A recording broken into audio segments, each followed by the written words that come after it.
भगवान शिव की एक विधि का भी हमने प्रयोग किया है, जिसमें हम एक प्रॉपर एक्सेल करते हैं। इस एक्सेल में जितनी भी श्वास भीतर है उसको प्रश्वास में बदल करके बाहर कर देते हैं। भीतर श्वास नहीं रह जाती, शून्य, कुछ नहीं बचता है। और उसके बाद में हम सारे छिद्रों को बंद कर देते हैं। दोनों नोस्ट्रल्स, लिप्स, आईज, ईयर, सब जगह हम उसे बंद कर देते हैं। यह और श्वास को भीतर नहीं आने देते हैं। श्वास को हम भीतर नहीं आने देते हैं अपनी तरफ से। वहाँ प्रयास है, वहाँ मैं हूँ। कौन है? मैं हूँ। मैं क्या करूँगा? श्वास को भीतर आने नहीं दूंगा। ठीक है ना? श्वास बाहर जा चुकी और मैं श्वास को भीतर आने नहीं दूंगा, मतलब मैं हूँ वहाँ पे। मैं यानी संकल्प, ठीक है ना? मैं यानी संकल्प, ख्याल रखना। संकल्प अहंकार है, संकल्प सदा अहंकार है। मैं अहंकार है, संकल्प अहंकार है। जितने संकल्प हैं सब अहंकार हैं। इसलिए भगवान महावीर की साधना अहंकार की साधना है। ठीक है ना? अपने मैं को बड़ा करना है, बड़ा करना है, बड़ा करना है और अनंत तक ले जाना है। लेकिन अनंत तक अहंकार नहीं जाता, विराट होते जाता है, विराट होते जाता है, विराट होते जाता है। अंततः सरेंडर, समर्पण होता है, अहंकार विसर्जित होता है। तभी अनंत, असीम, निर्गुण, निराकार, बियॉन्ड टाइम एंड स्पेस जो है उसमें प्रतिष्ठा होती है। तो जो है यह जो विधि है, इस विधि में प्रश्वास पूरी तरह से फेंक दी गई, श्वास नहीं ली जाएगी, मैं नहीं लूंगा। मेरा संकल्प है कि मैं श्वास नहीं लूंगा और बने रहूंगा, सारे छिद्रों को बंद कर दूंगा और बने रहूंगा। बने रहूंगा अपनी आखिर तह तक, जहां तक मैं कर सकता हूं। आखिरी चेष्टा मेरी यही होगी, अंतिम तक मैं श्वास नहीं लूंगा। एक समय ऐसा आएगा, आपने नहीं लेना है, अपने आप श्वास ली जाएगी, आपका हाथ हट जाएगा, अपने आप होगा, हैपनिंग होगी आपके बावजूद, है ना? वह हैपनिंग होगी और वहां पर संकल्प पूरी तरह से गिर जाएगा, संकल्प पूरी तरह से विनष्ट हो जाएगा, संकल्प पूरी तरह से विसर्जित हो जाएगा और वहां पे समर्पण घटेगा। उस श्वास के साथ में एक ग्रेटिट्यूड घटेगा, एक धन्यवाद का भाव घटेगा, परम स्वीकार्यता घटेगी, हैपनिंग होगी, सब हो रहा होगा। संकल्प तो जा चुका, संकल्प तो हार गया, संकल्प तो विसर्जित हो गया। दांव 100% चाहिए। भगवान शिव की विधियां किन के लिए है? जो 100% दांव लगा सकते हैं। मिनट 2 मिनट की विधियां हैं, तंत्र की विधियां हैं। 112 प्रचलित हैं, एक आध और है 113 है। तो जो है दांव इसमें 100% लगेगा। कुनकुने लोगों के लिए कोई जगह नहीं है, आधा अधूरा प्रयोग करने वालों के लिए कोई जगह नहीं है भगवान शिव के पास। अचानक करना है, विदाउट प्रिपरेशन यानी सबकॉन्शियस माइंड इन्वॉल्व हो गया, मन इन्वॉल्व हो गया, मन के भीतर की घटना, और वह अचानक घटना चाहिए, बार बार नहीं करना है। एक बार की, फिर 10 मिनट बाद दूसरी बार की, फिर तीसरी बार, बिल्कुल नहीं, पागलपन नहीं करना। कभी 2-4 दिन में अचानक एक आध बार कर गुजरना। ख्याल इतना रखना कि पेट खाली हो, भोजन किया हुआ ना हो। तब कर गुजरना।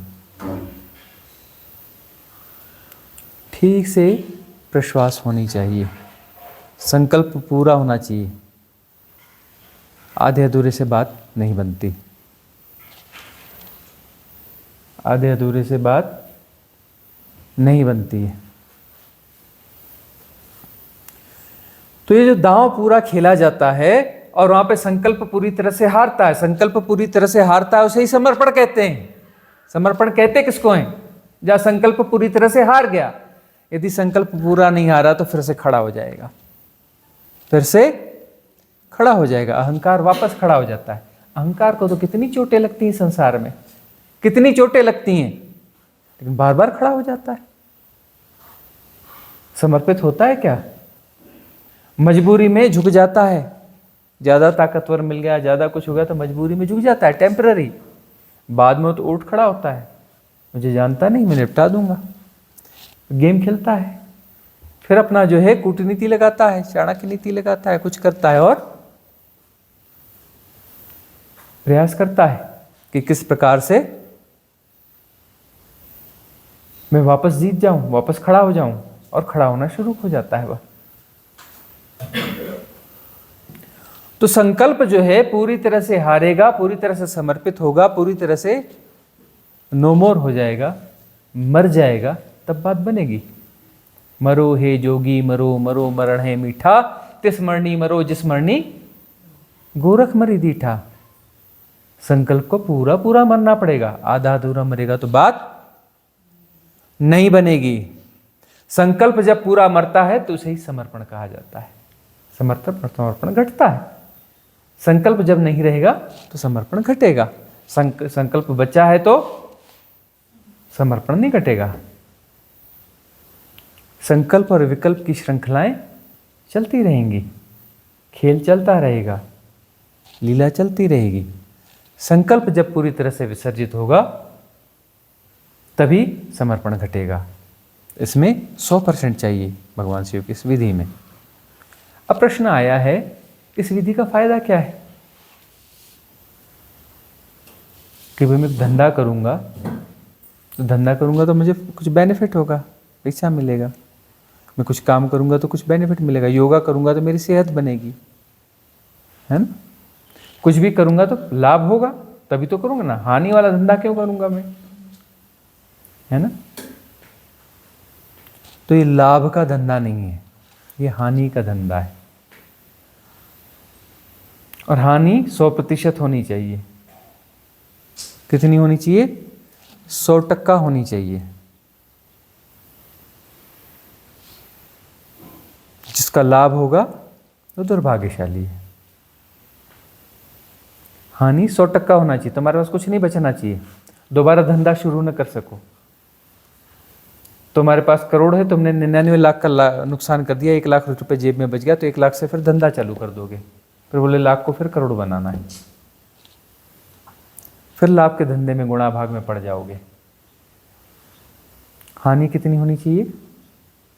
100%। जेब में एक धेला भी नहीं बचना चाहिए, पैसा भी नहीं बचना चाहिए। 100% हानि होगी तब तुम्हारे सिर पे मुकुट रख दिया जाएगा, तुम इस अनंत असीम के मालिक हो जाओगे, तुम शिव हो जाओगे। क्योंकि धंधे में पड़ोगे तो एक छोटे मोटे व्यापारी रहोगे, और तुम्हारा धंधा डूब जाएगा, तो तुम सम्राट हो जाओगे,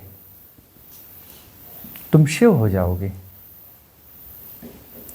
शिव से नीचे कभी मत होना,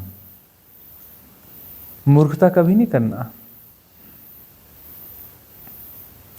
परमात्मा को छुआ नहीं जा सकता, परमात्मा से मिला नहीं जा सकता। याद रखना, परमात्मा को छुआ नहीं जा सकता, लेकिन परमात्मा हुआ जा सकता है। परमात्मा हुआ जा सकता है, छुआ नहीं जा सकता।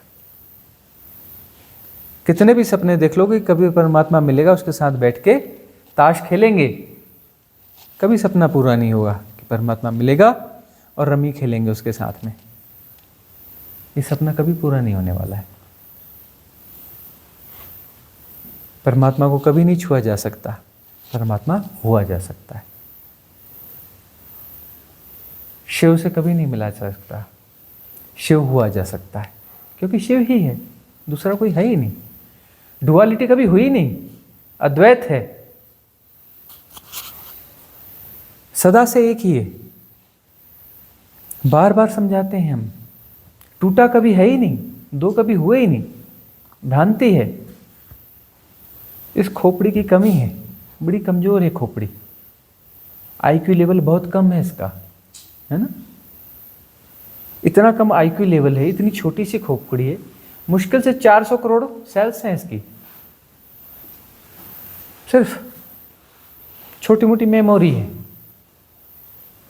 एक सेल की मुश्किल से 200-400 जीबी की मेमोरी होगी, 400 अरब की कितनी होगी? कुछ अरब टीबी, बस इतनी, बहुत मामूली, 2 कौड़ी की खोपड़ी। इसकी बात में इसमें समझ में आती नहीं,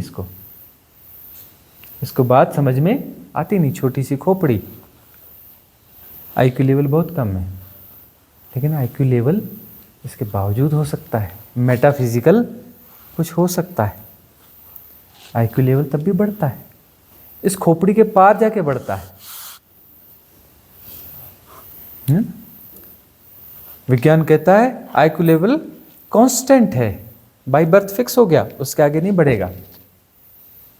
या कुछ कहते हैं वो 4 साल 5 साल की उम्र तक बच्चे का आईक्यू लेवल ग्रो होता है, 3 साल 4 साल 5 साल तक, उसके बाद कांस्टेंट हो जाता है, उसके बाद नहीं बढ़ता है। संकल्प को विसर्जित कर दो, संकल्प को पीक पॉइंट पे ले जाओ और विसर्जित कर दो। पानी को 100 डिग्री पे उबाल दो, भाप बन जाएगा, उसका फॉर्म चेंज हो जाएगा। संकल्प को 100 डिग्री पे ले जाओ, डिजॉल्व हो जाएगा। क्या हो जाएगा? डिजॉल्व हो जाएगा, समर्पण घट जाएगा। समर्पण का मतलब डुअलिटी चली जाएगी, वननेस हो जाएगी। और हम बार बार समझाते हैं कि 2 कभी हुआ ही नहीं, टूटा है ही नहीं, भ्रांति है। किसी सृष्टा ने सृष्टि नहीं बनाई, किसी परमात्मा ने संसार नहीं रचा है, संसार रच दिया और दफ्तर खोल के बैठा है, बहुत सारे बाबुओं की भर्ती रख के बैठा है और दुनिया चला रहा है, हिसाब किताब रख रहा है। अरे पूरी सृष्टि छोड़ो, 64 डायमेंशन छोड़ो, ये डायमेंशन भी छोड़ दो, ये डायमेंशन भी इनफाइनाइट है। ये सौर मंडल, ये Galaxy, group of Galaxy, universe, multiverse तक, अरे इसके आगे भी वर्ष हैं। हाँ, उसको कुछ भी नाम दे दो, ये वर्ष, वो वर्ष, वो वर्ष, वो वर्ष, वो वर्ष। मल्टीवर्स का जो आगे का वर्ष होगा ना, उसमें ये मल्टीवर्स क्या होगा? एक छोटा सा मॉलिक्यूलर स्ट्रक्चर जैसा होगा, जैसे होता है ना अणु, इलेक्ट्रॉन, प्रोटॉन, न्यूट्रॉन, छोटा सा। उतनी हैसियत होती है मल्टीवर्स के अगले वाले वर्ष में, उसके अगले वाले वर्ष में उस वर्ष की उतनी वैल्यू होगी, एक मॉलिक्यूलर स्ट्रक्चर। इनफाइनाइट है एक ये डायमेंशन भी। इसको कोई दफ्तर खोल के चला रहा है, कोई बनाता है, कोई मैनेज करता है। अरे हम बोलते हैं चलो तुम जो एक धरती मैनेज करके बता दो, और सुबह से शाम तक दिमाग ठीक रखना, पागल हो जाओगे सुबह से शाम तक। इतना बड़ा पागल खाना यदि मैनेज करोगे, ये धरती नाम का पागल खाना, सारे पागल भरे पड़े हैं, पागलपन की हरकतें करते रहते हैं। इस पागलपन को सुबह से शाम तक मैनेज करो। मैनेज करने वाला शाम होने से पहले पागल हो चुका होगा, कितना भी इंटेलिजेंट हो, कितनी भी ताकत हो उसकी, शाम होने से पहले वो पागल हो चुका होगा।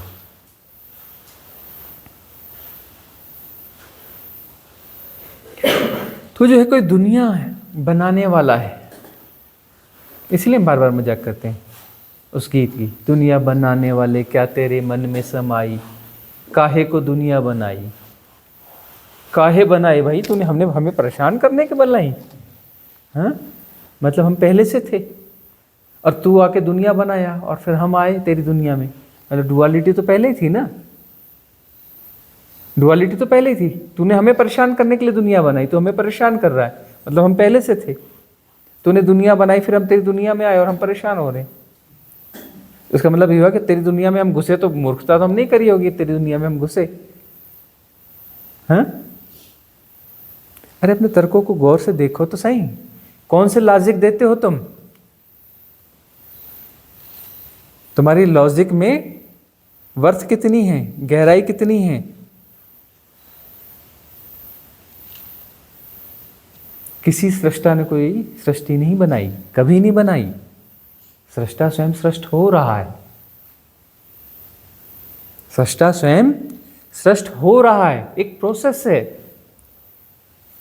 नृत्य चल रहा था ना अभी, नृत्य चल रहा था ना, तो नृत्य अभी कहाँ है? नृत्य को ढूंढ के ले आओ। भाई नृत्य करने वाले तो बैठ गए, नृत्य को सबको लाके बिठाओ यहाँ पे लाइन से। भाई नृत्यकार तो बैठ गए, नृत्य को भी बिठाओ ना। कहाँ गया नृत्य? नृत्य कोई दूसरी चीज थी क्या? अरे उसके होने का ढंग है। सृष्टा ने सृष्टि नहीं बनाई, सृष्टा स्वयं सृष्ट हो रहा है, वो उसका नृत्य है, उसके होने का ढंग है। और मेटाफिजिकल के होने का ढंग है फिजिकल, मेटाफिजिकल के होने का ढंग है फिजिकल। जाओ मॉलिक्यूलर स्ट्रक्चर में जाके झांक के देखो, नृत्य ही मिलेगा। जो भी पदार्थ दिख रहा है, जीव जंतु दिख रहे हैं, मनुष्य दिख रहे हैं, यह दिख रहे हैं, वह दिख रहे, दुनिया दिख रही है, सारी दुनिया के पीछे अंदर घुस जाओ, मॉलिक्यूलर स्ट्रक्चर मिलेगा, इलेक्ट्रॉन प्रोटॉन न्यूट्रॉन मिलेंगे। ठीक है, न मानो अध्यात्म को, क्वांटम थ्योरी है फिजिक्स की, पढ़ लो। मैडम क्यूरी को नोबेल पुरस्कार मिला है। क्या कहती है? कहती है कि जो मॉलिक्यूलर स्ट्रक्चर है, इलेक्ट्रॉन प्रोटॉन न्यूट्रॉन है, मैटर की तरह बिहेव करते, मैटर है ही नहीं। पदार्थ की तरह व्यवहार करते, पदार्थ है ही नहीं, झूठ है पदार्थ। नोबेल प्राइज मिला इसको। वह तो सिर्फ वाइब्रेशंस हैं, खास फ्रीक्वेंसी की वाइब्रेशंस हैं, तरंग दैर्ध्य हैं, प्रकंपन हैं,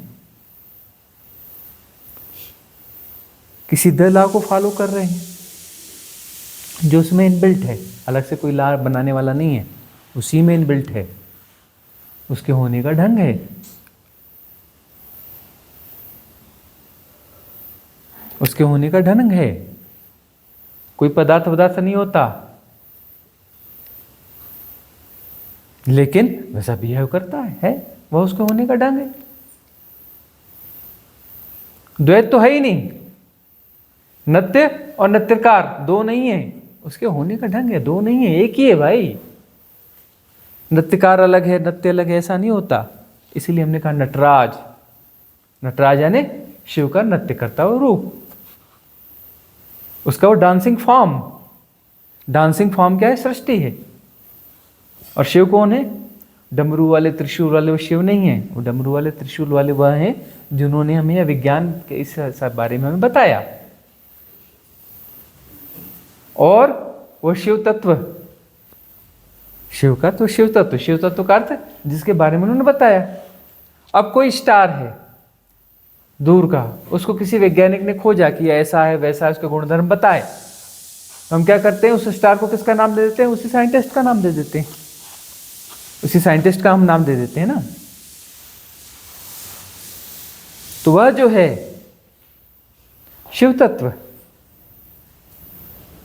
उस महादेव के नाम से हमने वह नाम दे दिया। देना ही चाहिए, सम्मान कर होना ही चाहिए। महादेव हैं, उन्होंने परम विज्ञान हमारे सामने खोल दिया, अंतर विज्ञान खोल दिया, तो उनका नाम होना ही चाहिए। इसलिए हमने 7 शरीरों में जो सबसे उच्चतम शरीर है उसका नामकरण हमने इस शिवरात्रि में शिव काया किया। करना ही चाहिए, सम्मान होना ही चाहिए। 7 शरीर होते हैं ना, physical body, etheric body, causal body, mental body, spiritual body, cosmic body, bodiless body. हमने कहा बॉडीलेस बॉडी नहीं, शिव काया है ना, सम्मान मिलना ही चाहिए। शिव तत्व, डिवाइन डार्कनेस, ध्यान करवाते हैं ना, डिवाइन डार्कनेस, ध्यान की विधि अप्लाई करते हैं तो घटता है ना। डिवाइन डार्कनेस यानी शिव तत्व, हाँ सब एक हो जाता है, वह एक है ही, एक हो जाता है मतलब भ्रांति विसर्जित होती है। एक हो जाते का मतलब कि एक पहले नहीं था फिर एक हुआ। अरे यदि वह एक नहीं था तो एक हो ही नहीं सकता। यदि दो हैं तो हमेशा दो रहेंगे, 100 हैं तो हमेशा 100 रहेंगे, कभी आपस में जुड़ नहीं सकते। टूटा ही नहीं है तो जुड़ेगा कैसे? वह एक है ही, सदा से है। भ्रांति विसर्जित होनी चाहिए। भ्रांति क्यों है जी? लीला है, खेल है, मस्ती है, चल रही है। कब बना जी ये संसार? कब बना का क्या मतलब है भाई? कब बना, कब बना मतलब किसी ने बनाया होगा, कभी ना कभी बनाया होगा, कभी ना कभी शुरू हुआ होगा। क्या पागलपन की बातें कर, ये खोपड़ी से समझने की कोशिश कर, इसकी औकात नहीं है समझने की। 2 कौड़ी के क्वेश्चन, कि 2 कौड़ी की खोपड़ी, 2 कौड़ी के क्वेश्चन, इसकी औकात है समझने की? अरे भाई ये लीला शाश्वत है, सदा से। संसार कभी नहीं बना, सदा से, कभी शुरू नहीं हुआ। यह उसके होने का ढंग है, उसका नृत्य है। वह है और उसके नृत्य है, वह सदा से है, उसके होने का ढंग है। वह मेटाफिजिकल, उसके होने का ढंग है। यह फिजिकल, मेटाफिजिकल फिजिकल का नृत्य है। यह फिजिकल सदा से शाश्वत है, कभी शुरू नहीं हुआ। कभी शुरू नहीं हुआ तो ये प्रेजेंट कहाँ से आया? अभी प्रेजेंट झूठ है, कहाँ आया प्रेजेंट? ना कोई पास्ट है, ना कोई फ्यूचर है, ना प्रेजेंट है। ये कौन है? क्या है पास्ट, फ्यूचर, प्रेजेंट? ये हमारी जो है 2 कौड़ी की खोपड़ी ने अपनी काम चलाओ व्यवस्था बनाई है। टाइम इल्यूजन से खुद ही क्रिएट किया है। क्यों क्रिएट किया है? क्योंकि इसकी जरूरत है, इस संसार के लिए जरूरत है। बहुत सारे सिद्धांतों की जरूरत पड़ती है, बहुत सारी कॉपी किताबों की जरूरत पड़ती है, बहुत सारे इंस्ट्रूमेंट्स की जरूरत पड़ती है, बहुत सारी हाइपोथेसिस की जरूरत पड़ती है ना? बहुत सारी हाइपोथेसिस की जरूरत पड़ती है संसार चलाने के लिए, काम चलाने के लिए। वो भी एक हाइपोथेसिस है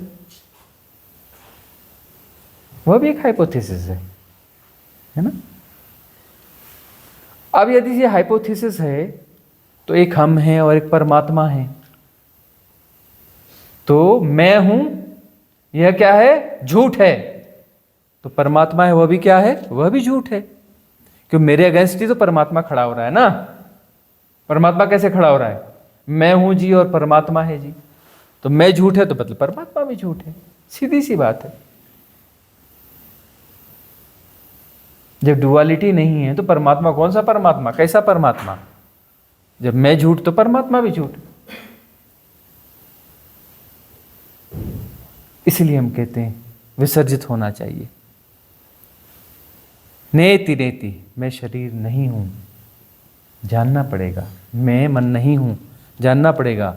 मैं आत्मा नहीं हूं, जानना पड़ेगा। मैं परमात्मा नहीं हूं, जानना पड़ेगा। सब हाइपोथेसिस है, सब परिकल्पनाएं हैं, भ्रम है, कहीं कुछ नहीं है, सब वही है, एक ही, और उसका कोई नाम नहीं है। उसका परमात्मा होता, उसका कोई नाम नहीं है। दुनिया में सब मर जाए, आप अकेले बचे तो आपका नाम क्या होगा? मेरा नाम फलाना जय, मैं, है ना, फलाना सिंह, फलाना जाति का फलाना, हाँ,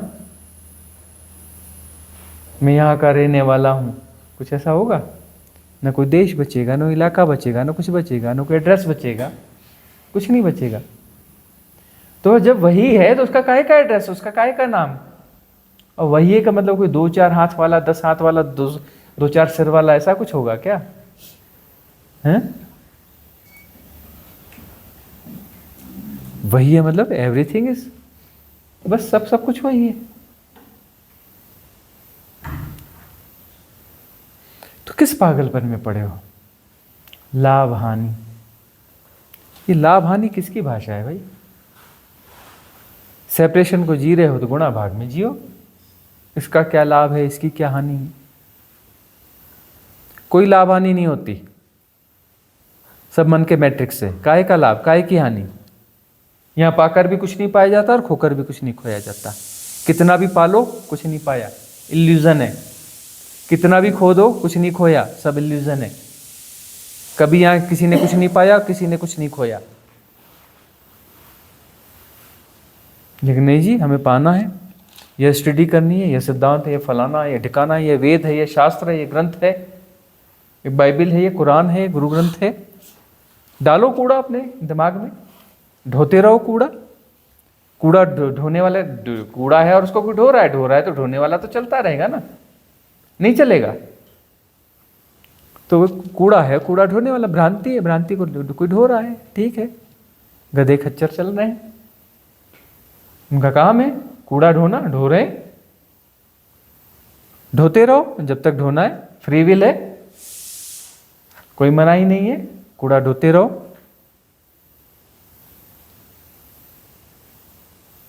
फ्री विल है, कोई डिस्टर्ब नहीं करेगा। अपने सेपरेशन को जियो, जब तक जीना है जियो।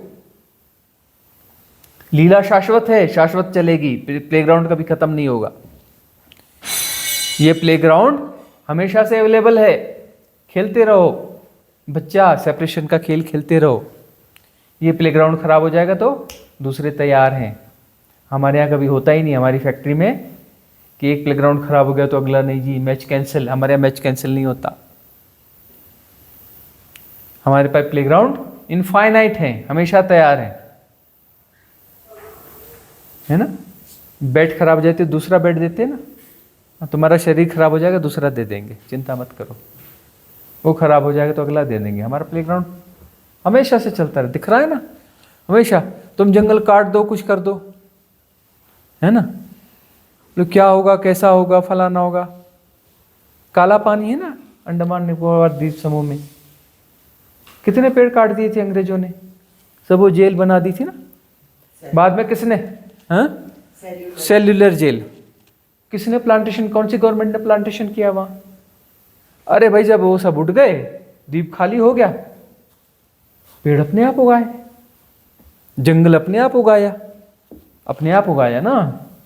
पूरी बिल्डिंगों को तोड़ फोड़ के नष्ट कर दिया ना, वापस नेचुरल हो गया ना। हमारे सब ऑटोमेटिक है। इस फैक्ट्री में कोई वर्कर नहीं है, कोई मैनेजर नहीं है, कोई कुछ नहीं है, शाश्वत खेल है ना। प्लेग्राउंड सदा तैयार है, खेल है, खेल। टेंशन लेने की जरूरत नहीं है। खेल में कोई टेंशन लेता है? इतने पागल लोग हो गए हैं आजकल, खेल में टेंशन लेते हैं भाई। फलानी टीम हार गई, फलानी टीम जीत गई तो उस देश के लोग दंगा करते, हार गई, हार के आए हो तुम, पत्थर मारते हैं, तोड़ फोड़ कर देते। बताओ भाई, खेल में तो खेल होगा ही नहीं। खेल के नाम पे झूठ चल रहा है भाई, ये खेल वेल नहीं है। खेल के नाम पे क्या चल रहा है? झूठ चल रहा है। खेल के नाम पे झूठ चल रहा है, ये खेल नहीं है। इसमें इतना, इस खेल को खेलने से इतना प्रॉफिट मिलेगा, इस खेल को जीत जाओगे खेल करके तो इतना प्रॉफिट मिलेगा। ये कोई खेल है? जीतने वाले को यह प्राइज मिलेगा। धोखा है खेल के नाम पर। खेल के नाम पर क्या है? धोखा है, याद रखना। खेल में लाभ हानि नहीं होती, खेल में घोड़ा भाग नहीं होता। खेल दिखना है ना तो गांव की गलियों में बच्चों के पास जाओ जो गुल्ली डंडा खेलते हैं, है ना, जो कबड्डी खेलते हैं, जो खो खो खेलते हैं, और वहाँ पे कोई अपना उनकी वीडियो शूटिंग नहीं हो रही है, कोई लाइव प्रसारण नहीं हो रहा है, कोई दर्शक दीर्घा में लोग बैठ के नहीं देख रहे हैं कि इन्फ्लुएंस हो रहे हैं कि मैं जीतूंगा तो तालियां बजेंगी। कोई इन्फ्लुएंस नहीं है, कोई लाभ हानि नहीं है कि जीतने वाले को यह मिलेगा और हारने वाले को यह मिलेगा। तो वह क्या है? वह खेल है। यह कोई खेल है? खेल के नाम पे झूठ है, हिसाब किताब है, वहां लाभ हानि है, जीत हार है, उसका हिसाब किताब रिकॉर्ड रखा जाता है। इतने साल पहले यह टीम हारी थी, इतने साल पहले यह टीम जीती थी, इस हिसाब से चली थी। ये गुणा भाग, ये कोई खेल है? यह कोई खेल है? किस पागलपन में पड़े हो?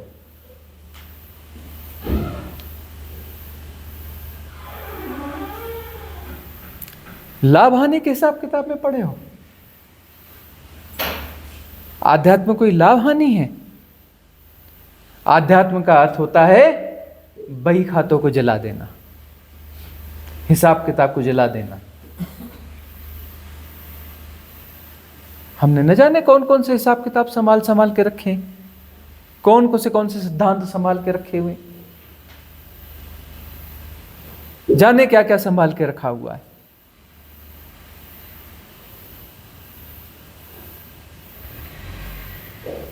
तो ये सब जो है, ये सब पागलपन विसर्जित होना चाहिए। ये पागलपन है, और ये पागलपन की प्रक्रिया से ही सेपरेशन की भ्रांति चलती है कि मैं हूं। ये हिसाब किताब जो है मैं हूं का हिसाब किताब है, और मैं अपने आप को पुष्ट करना चाहता हूं, मजबूत करना चाहता हूं, मैं अपने आप को बचाए रखना चाहता हूं। तो इसके लिए क्या करता हूं? संकल्प। संकल्प है ना, संकल्प से ही तो सेपरेशन जीवित है। सेपरेशन जीवित क्यों है? संकल्प के कारण। सेपरेशन जीवित क्यों है? सेपरेशन के कारण। सेपरेशन क्यों जीवित है? संकल्प के कारण। दोनों अन्योन्याश्रित हैं। संकल्प जो है सेपरेशन को बचा रहा है, संकल्प सेपरेशन को बचा रहा है। और सेपरेशन इसलिए है क्योंकि संकल्प बना हुआ है।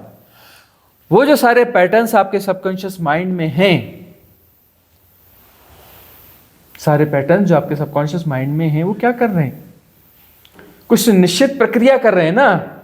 निश्चित प्रक्रिया का मतलब क्या होता है? निश्चित प्रक्रिया संकल्प से घटती है। निश्चित प्रक्रिया संकल्प से घटती है।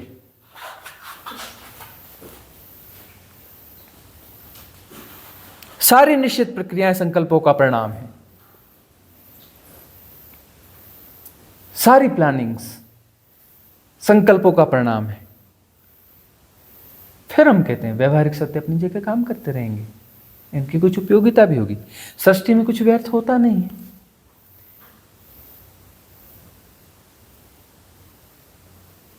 समझ लो, जितनी जल्दी समझ सकते हो समझ लो। लाभ हानि जो है कभी भी आध्यात्म नहीं हो सकता।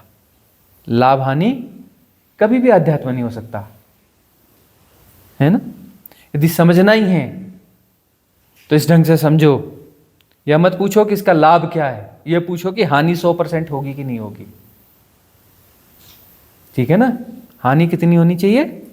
100%, थोड़ी भी नहीं। 99% होगी तो मामला गड़बड़ हो जाएगा। 100% हानि होनी चाहिए।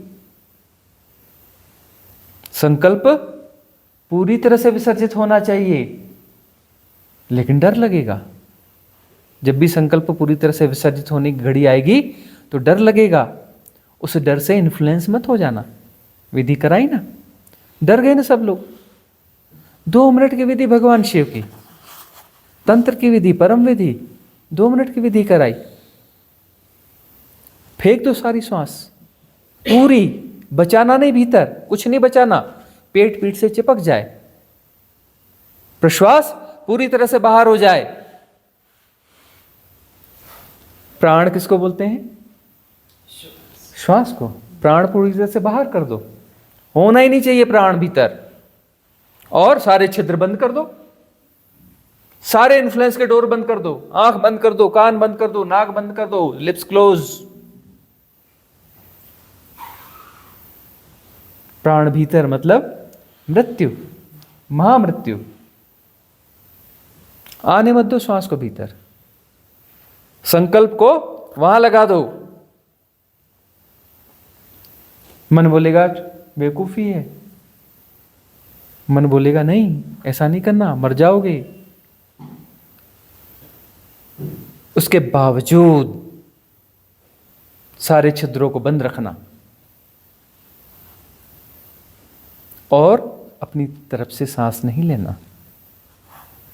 100% लगाना। एक घड़ी ऐसी आएगी जब संकल्प पूरी तरह से विसर्जित हो चुका होगा, संकल्प पूरी तरह से बिखर चुका होगा, विनष्ट हो चुका होगा, और अपने आप श्वास भीतर जाएगी। उस सांस के साथ में परम ग्रेटिट्यूड, परम धन्यवाद भीतर प्रवेश करेगा। मन विदा हो जाएगा, अमनी दशा घट जाएगी। मन यानी सेपरेशन की प्रोसेस ऑफ सेपरेशन। गुरुजी उस समय सांस जब सारे छिद्र बंद हो तो सांस मतलब आप बोल रहे हो अपने आप फिर तो अंदर से ही चलेगी ना, बाहर की सांस की तो फिर जरूरत ही नहीं रहेगी। श्वास चलेगी नहीं, कहाँ से चलेगी? छिद्र सारे बंद हैं, भीतर कोई श्वास है ही नहीं। श्वास को चलने के लिए कुछ वायु चाहिए, कुछ प्राण चाहिए। तो वायु तो भीतर है नहीं, वायु तो पूरी बाहर कर दी, एक्सेल प्रॉपर हो गया। वो वाला एक्सेल नहीं है, ये वाला एक्सेल देखा नहीं आपने? किया तो कर तो कोई नहीं पाया ढंग से। 2-3 लोगों ने किया, एक्सेल कर पाए, लेकिन आगे की स्टेप्स गड़बड़ कर गए, है ना? उसका इफेक्ट बहुत तीव्र आता है। तीव्र आता है नहीं आता है, गुणा भाग छोड़ो, ठीक से विधि करोगे सब अपने आप समझ में आ जाएगा। धीरे-धीरे जा रहा है, सही ऐसा मैं पूछ रही हूँ। हाँ, वो हम फिर से उसका फिर से बताएंगे, तब समझ में आएगा। गुणा भाग के बाहर है अध्यात्म। जब तक गुणा भाग है आध्यात्म नहीं है। मरना पड़ेगा, वहां मृत्यु का भय आएगा, मन डराएगा। पागलपन में मत पड़, उसके बावजूद संकल्प पूरा होना चाहिए। मृत्यु घटेगी, वहां महामृत्यु घटेगी। 2 कौड़ी वाली मृत्यु नहीं घटेगी। ये शरीर मर गया और तुरंत भागा, कोई भागा और जाकर के दूसरा शरीर ओढ़ लिया। अरे कोई बचा है इसलिए तो भाग रहा है ना, वो बचा है वही तो प्रॉब्लम है, वही तो समस्या है। हाँ, वो जो है एनर्जी लेके भागा चोर। हाँ, ग्रुप ऑफ पैटर्न कौन है? Group of pattern. जब मरते हो बेहोशी में मर जाते हैं लोग, आधा पौना घंटा पहले मर जाते हैं डर के मारे, है ना? वो डर मन पैदा करता है। क्यों पैदा करता है? कि जल्दी बेहोश हो जा, मुझे एनर्जी चाहिए। तू एनर्जी खा रहा है, शरीर को बोलता है तू एनर्जी खा रहा है, जल्दी बेहोश हो जा, एनर्जी मत खा, एनर्जी मुझे चाहिए। वो एनर्जी पूरी सक कर लेगा, सारी एनर्जी सक करके बाहर हो जाएगा, क्योंकि उसे एनर्जी चाहिए। वो छीन रहा है उसे एनर्जी, पहले बेहोश कर देगा। नहीं नहीं, मुझे ज़्यादा एनर्जी चाहिए, इसीलिए बेहोश कर देता है कि ज़्यादा एनर्जी चाहिए। पता नहीं कहाँ कहाँ जाना पड़े, दूसरा वो ढूंढना है, दूसरी बॉडी ढूंढना है, एनर्जी चाहिए, इसलिए पहले बेहोश कर देता है शरीर को और एनर्जी सक कर लेता है। तो जो है etheric body, causal body, mental body, ये तीनों बॉडी कौन से? आकाश शरीर, सूक्ष्म शरीर जिसको कारण शरीर कहते हैं, और मनस शरीर। तीनों शरीर जो है उस ऊर्जाओं की चोरी करके निकल भागते हैं। तब भी द्वंद्व में रहते हैं, तब भी सोचते हैं, निकल भी भागते हैं, तब भी देखते हैं इस शरीर में काम आएगा कि नहीं, वापस घुस जाऊं कि नहीं। वह होता इस तरीके से है कि वो उनके समझ में भी पूरी तरह से नहीं आता, वो सुस्पष्टता नहीं होती। मृत्यु के बाद में भी वह जो सेंटर्स है ना, उसे समझ में नहीं आता कि मर गया कि बचा। समझने में उसको 2-3 दिन लग जाते हैं। बहुत बड़ा इंटेलिजेंट होगा तो उसको 3-4 घंटे में समझ में आएगा कि मृत्यु घट गई। बेहोशी में मरते हैं, 3 दिन लग जाते हैं समझने में। इसलिए प्रक्रिया ढूंढी गई कि जल्दी ले जाओ शमशान में, हाँ? और वहाँ पर अग्नि दो, उसके सामने जला दो, इसको पूरा पंचतत्व में विलीन हो जाने दो, है ना? पूरी तरह से नष्ट हो जाए, खत्म हो गया, तो उसको पता चले कि भाई खेल खत्म हो गया, इधर आगे निकल, आगे की यात्रा कर। इसलिए जो है ये बड़ा साइंटिफिक है, जो अग्नि दी जाती है सबसे साइंटिफिक है। उस आत्मा को दिखाना पड़ता है कि ये जो शरीर गया काम से। तो समझदारी इसमें है कि मरते समय कम से कम होश अंत तक रहना चाहिए। मृत्यु क्या है उसे सजगता पूर्वक जाना जाए। अभी तो हाइपोथेसिस है, कौन सी मृत्यु, कैसी मृत्यु, कल्पना सुनी हुई बात पे भोगा थोड़े ना है। जब भोगोगे, जब होश पूर्वक उसे जानोगे, तब पता चलेगा मृत्यु जैसी तो कोई चीज होती नहीं। कौन से पागलपन में पड़े हो? मृत्यु तो बहुत बड़ा झूठ है। न जाने कितने झूठों को जी रहे हो। जन्म, मृत्यु, हैं, टाइम, स्पेस, भगवान जाने कौन कौन से झूठ को जीते हो। जब होश पूर्वक शरीर छूटेगा तब पता चलेगा कि मृत्यु जैसी कोई चीज होती नहीं है।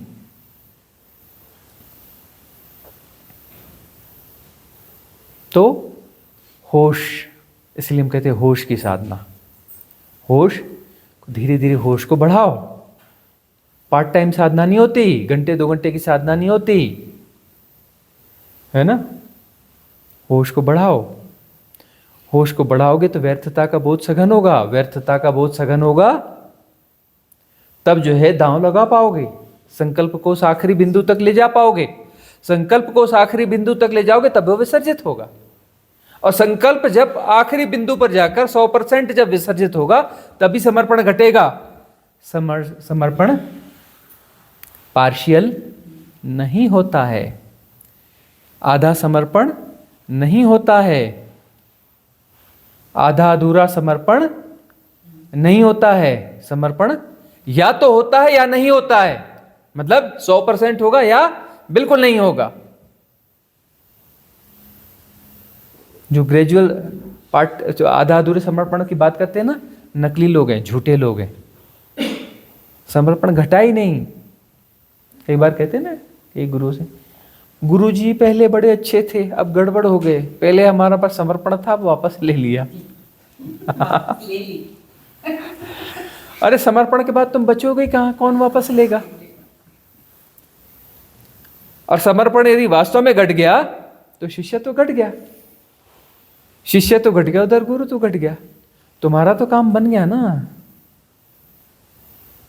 समर्पण घट गया तो तुम्हारा तो काम बन गया ना।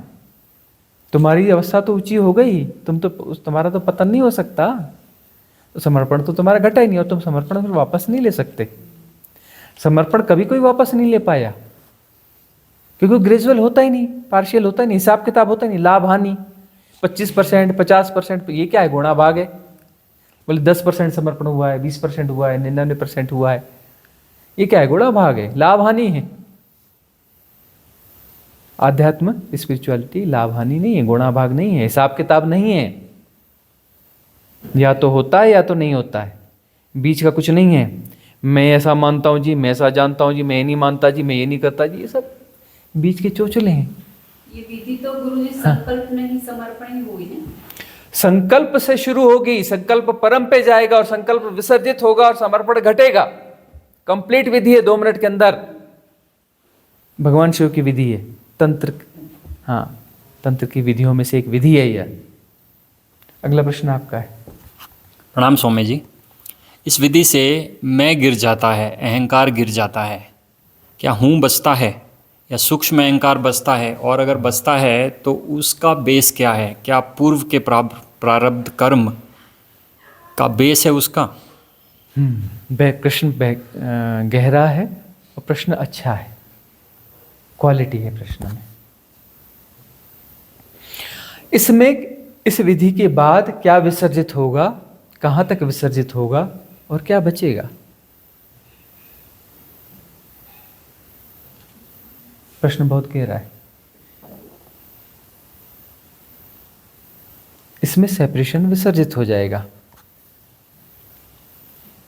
इसमें 4 नेतियां घट जाएंगी।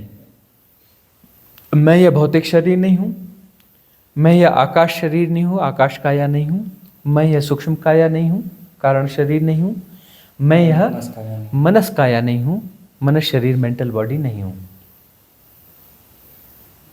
ये 4 घटनाएं घट जाएंगी एक साथ। अमनी दशा घट जाएगी, है ना। मतलब इसके बाद में क्या बचेगा? हूं बचेगा। हूं, मैं तो चला गया, हूं बचेगा। क्या सबका हूं बचेगा? कुछ ऐसे भी होंगे उनका हूं भी विसर्जित हो जाएगा। कुछ ऐसे भी होंगे जिनका है भी विसर्जित हो जाएगा, इजनेस भी विसर्जित हो जाएगी। हैपन भी, इजनेस भी विसर्जित हो जाएगी, कुछ ऐसे होंगे। लेकिन इतना तो जरूर होगा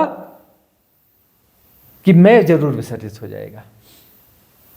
विधि यदि इसमें अपना 100% दांव लगाया गया तो आध्यात्म किसका है? शूरवीरों का है, जो अपना 100% लगाते हैं। कुन लोगों के लिए अध्यात्म नहीं, पूरी दुनिया भरी पड़ी है ना। मंदिर मस्जिद गुरुद्वारों में लोग जाते रहते हैं, सब कुन लोग जाते रहते हैं। बोले 10 साल से, 20 साल से, 50 साल से, 60 साल से जा रहे हैं, पिछले जन्म से भी जा रहे हैं, अगले जन्मों में भी जाते रहेंगे, जन्मों जाते रहेंगे, पहुंचेंगे कहीं नहीं, मुक्ति नहीं होने वाली है ना। आध्यात्म कुनकुने लोगों के लिए कभी नहीं है। आधा अधूरा जो दांव खेलता है उसके लिए कभी भी आध्यात्म नहीं है। आध्यात्म शूरवीरों का काम है, जो अपना 100% देता है, उसके लिए स्पिरिचुअलिटी है, उसके लिए अध्यात्म है, उसके लिए अध्यात्म है। इसीलिए उसका इंटेलिजेंट कोशिएंट 100% तक जा सकता है, कि दांव पूरा खेलता है, इसलिए उसका आईक्यू लेवल जो है टॉप मोस्ट हो सकता है, 100% जा सकता है। उसको हम प्रज्ञा कहते हैं, उसको हम विजडम कहते हैं, प्रज्ञा और विजडम उसको कहते हैं। नहीं तो कुनकुने ज्यादा ज्यादा आइंस्टाइन बनोगे। 15% आईक्यू लेवल कितना था उसका? 15%। उसको हम क्या बोलते हैं? बहुत बुद्धिमान है, उससे ज्यादा जा ही नहीं सकता, कितना ही बड़ा। और वो आइंस्टाइन या कुछ ऐसे जो लोग वहां तक पहुंचते हैं, क्यों पहुंचते हैं मालूम है? कि उनका व्यक्तित्व तो बड़ा सरल होता है, सहज होता है, उनका ईगो बहुत कम होता है ना। जो छोटे मोटे अफसर होते हैं ना, ये IAS ISS छोटे मोटे जो रहते हैं ना, छोटे मोटे लोग, छोटे मोटे मिनिस्टर, उनका ईगो देखो ना कितना ज़्यादा होता है। छोटे मोटे लोगों का ईगो बहुत बड़ा होता है। कि बाबू होते हैं दफ्तरों के बाबू, उनका ईगो देखो कितना ज़्यादा होता है। कुछ ये डॉक्टर इंजीनियर रहते हैं, उनका ईगो कितना ज़्यादा। छोटे मोटे लोगों का ईगो बहुत ज़्यादा होता है ना। और आइंस्टाइन जैसे लोग रहते हैं ना, उनका ईगो होता है, डाउन टू अर्थ होते हैं। लोग कैसे होते हैं? डाउन टू अर्थ होते हैं। इवन जो बड़े अच्छे कलाकार होते हैं ना, डाउन टू अर्थ रहते हैं। जैसे बॉलीवुड के आपके कौन से बड़े स्टार हैं? अमिताभ बच्चन, है ना। उनसे मिलोगे तो कैसा लगेगा? डाउन टू अर्थ, है ना, बिल्कुल डाउन टू अर्थ।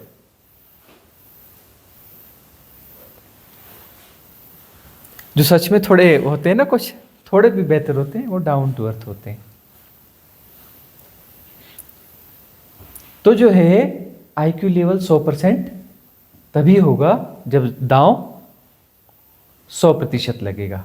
तो मैं तो मिट जाएगा, हूं बच सकता है, और बचेगा इसलिए कि कर्म प्रारब्ध कुछ ज्यादा है। लेकिन मैं के विसर्जित होने के साथ में बहुत सारे कर्म प्रारब्ध विसर्जित हो जाएंगे। विधियों की ताकत होती है, समझ लो, सुन लो, कान खोल लो, जाग जाओ। विधियां यदि कारगर विधि है, दांव लगाया, ठीक से अप्लाई किया, तो आपके बहुत सारे कर्म प्रारब्ध वहीं पर उसी समय विसर्जित हो जाते हैं। विसर्जित होते हैं तभी तो स्टेज मिलती है। वह कर्म प्रारब्ध का मतलब क्या होता है? कर्म प्रारब्ध मतलब एक प्रोसेस है, एक एनर्जी प्रोसेस है। कर्म प्रारब्ध का मतलब है एक एनर्जी प्रोसेस है कि आपको कुछ जीना था, ठीक से जिया नहीं, कुछ करना था, ठीक से किया नहीं, कुछ एक्सप्रेस करना था, ठीक से किया नहीं, तो सबकॉन्शियस माइंड पे उसका एक पैटर्न बन गया, मुझे फिर से चाहिए। इवन आप ये देखो कि कोई मिठाई खाई, आपको पसंद आ गई, तृप्ति नहीं हुई। तृप्ति क्यों नहीं हुई? क्योंकि मन भर के भी नहीं खाई, एक बात और, मन के रहते हुए खाई, मतलब मन बटा हुआ था। मन का मतलब जो बटा हुआ है, जो द्वंद्व में है, डुअलिटी में है, तो वहां जो है मन बटा हुआ न हो, है ना। मन बटा हुआ न हो मतलब जब आप उस मिठाई को खा रहे हैं तो मिठाई खाना ही हो जाए, साक्षी वहां परिपूर्ण हो, वहां पर कोई द्वैत न हो। उस मिठाई को जब अपना सहजता से वननेस में उस मिठाई को यदि खाया जा रहा है, वहाँ मिठाई खाना ही है और कुछ नहीं है, कोई नहीं है वहाँ पर। तो वहाँ पर क्या होगी? परितृप्ति होगी। परितृप्ति होगी तो बात खत्म हो जाएगी। डुअलिटी है, मन कहीं और भी लगा है, आप खाते खाते भी देखना मन इधर जाएगा उधर जाएगा, इधर उधर उलझा रहेगा, तो तृप्ति नहीं होती। पेट भर जाता है, तृप्ति नहीं होती, तो उस मिठाई में मन फंसा रहेगा और उसके बाद में अगले दिन और ढूंढोगे, अरे मिठाई, फिर और ढूंढोगे, फिर कुछ वो मिठाई, अरे वो वाली फलानी मिठाई, वो फलानी मिठाई, बार बार उसके पीछे पड़ोगे, वो मिठाई देखोगे, उसके पीछे भागोगे। क्यों? तृप्ति हुई नहीं, क्योंकि जब उसे ग्रहण किया जा रहा था तब द्वंद्व था, मन था। मन का मतलब ही द्वंद्व होता है, डुअलिटी, दो में भाग, मतलब बहुत सारी जगह इन्वॉल्वमेंट था, बहुत सारी जगह इन्वॉल्वमेंट था, सहजता नहीं थी। यदि बहुत सारी जगह इन्वॉल्वमेंट न हो तो क्या होगा कि वह जो है वहां पर here and now, here and now में क्या होता है?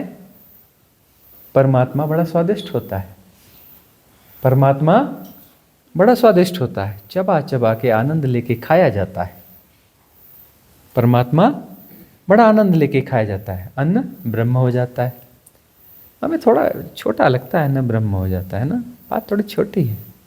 अरे परमात्मा जो है, परमात्मा को स्वाद लेके चबा चबा के खाया जाता है, निमज्जित कर लिया जाता है, और परमात्मा और मैं दोनों गायब हो जाते हैं, एक ही बचता है, वननेस आ जाती है ना। कोई इम्प्रिंट बनेगा? डुअलिटी में इम्प्रिंट होता है। इम्प्रिंट दो, इम्प्रिंट का मतलब दो, द्वैत, विभेद, जहाँ एक ही है वहाँ कोई प्रिंट नहीं बनता, कोई इम्प्रिंट नहीं बनता, कोई ब्लू प्रिंट नहीं बनता, कोई प्रिंट नहीं बनता, मतलब सबकॉन्शियस माइंड में कोई रिकॉर्ड नहीं बनता। रिकॉर्ड नहीं बनता तो कोई कर्म प्रारब्ध नहीं बनता। होश की साधना, होश से जियोगे तो नया कर्म प्रारब्ध नहीं बनेगा, और पुराने जो कर्म प्रारब्ध हैं उनकी क्लींजिंग तो करनी पड़ेगी, होश से ही करनी पड़ेगी। होश में रहोगे तो पुराने कर्म प्रारब्धों की क्या होगी? उदीर्णा होगी। वह सबकॉन्शियस माइंड से निकल के सरफेस पर आएंगे, कॉन्शियस माइंड में आएंगे। उसको क्या बोलते हैं? उदीर्णा। उदीर्णा तो होती रहती है, विचार चलते रहते हैं, होते हैं, लेकिन उदीर्णा के साथ में क्या होता है? सबकॉन्शियस माइंड बेहोशी में आपके कॉन्शियस माइंड को भी हैक कर लेता है। कॉन्शियस माइंड कितना? जरा सा, सबकॉन्शियस माइंड बहुत बड़ा। इस युग में तो ज़ॉम्बीज का युग है, हाँ? बहुत सारी इंफॉर्मेशंस हैं, बहुत ज़्यादा डेटाज हैं, और इंफॉर्मेशंस और डेटाज को इकट्ठा करके बोलता है मैं ज्ञानी हूँ, जबकि वो कौन है? आदमी बचा ही नहीं, मशीन बची। वह तो zombies, super robo, super computer, आदमी तो है ही नहीं, आदमी तो गायब हो गया। आदमी जैसा दिखता है, आदमी है नहीं, डेटाज भरे हुए हैं, इंफॉर्मेशंस भरी हुई हैं, अपने आप को ज्ञानी बनने का दम्भ भरा हुआ है ना। Zombies, abnormal beings, abnormal beings का युग है। पहले भी पागल थे, कम पागल थे, है ना। इस डेवलपमेंट के साथ सब महापागल हो गए। ये धरती पागलों की धरती पहले से ही है ना, पागल ही रहते हैं, पागलों की धरती है। पागल है तभी तो फंसे हो सेपरेशन में। वही तो हम रामानंद महाराज की कथा कहते हैं, हाँ, ओंकारेश्वर वाले रामानंद जी महाराज और हम एक जगह बैठे थे अमरकंटक में। तो वो कहते हैं महाराज, हमसे कहते हैं महाराज सुनो, आप भी मूर्ख मैं भी मूर्ख। रामानंद जी महाराज हमसे कहते हैं महाराज आप भी मूर्ख हम भी मूर्ख। महाराज हम बताओ, पूरा आगे का विस्तार खोलो। उन्होंने कहा आप भी यहाँ बैठे हो, हम भी यहाँ बैठे हैं, ये मूर्खता का प्रमाण है। अरे भाई हम सेपरेशन को जी रहे हैं, जन्म हुआ है, सेपरेशन पूरा विदा नहीं हुआ है, मतलब मूर्खता तो है, तब तो ना जन्म मरण में फंसे हैं। यहाँ हम बैठे हैं, इस बात का प्रमाण है कि हम मूर्ख हैं। हाँ? इस सेपरेशन बचा रहा होगा ना, कुछ आग्रह बचा रहा होगा ना कुछ बीमारी बची रही होगी। बीमारी तो सरवाई होती है ना, सरवाई कौन करता है? बीमारी। हाँ, बीमारी नहीं तो आगे जाके जन्म लिया ना, एबनॉर्मलिटी ने तो जन्म लिया ना। एबनॉर्मलिटी होती नहीं, गांठें होती नहीं, निर्ग्रंथ होते तो कैसा जन्म कैसी मृत्यु, जन्म मरण का खेल खत्म ना हो जाता। तो बात तो बहुत पुरानी है, बहुत पुरानी घटना है। हम युवा थे, बिल्कुल नवयुवक थे हम।